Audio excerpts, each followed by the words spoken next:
Good day, everyone.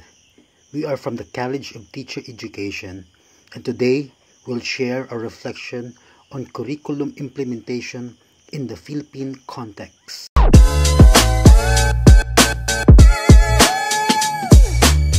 Curriculum implementation means putting education plans into real classroom practice.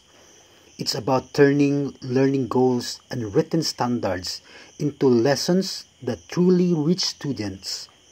Many researchers help shape how we understand this process. Ralph Tyler explained that the curriculum should have clear objectives, suitable learning experience, and proper evaluation.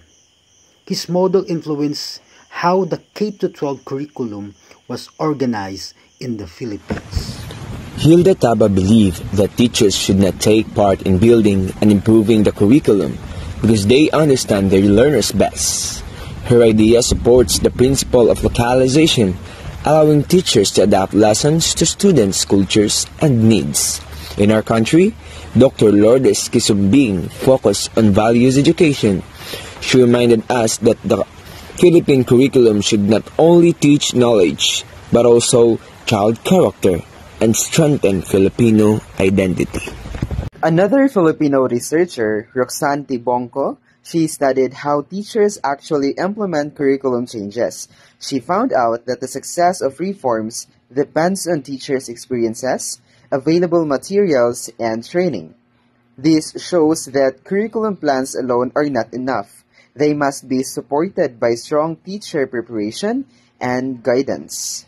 To make programs like K-12 or Matatag truly work, teachers need to continuous and practical support.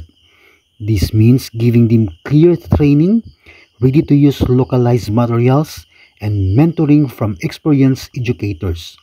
When teachers are supported, students learn better. As a future educators, we believe that a good curriculum is not just written. It must be lived and practiced in every classroom. And curriculum becomes meaningful only when teachers bring it to life.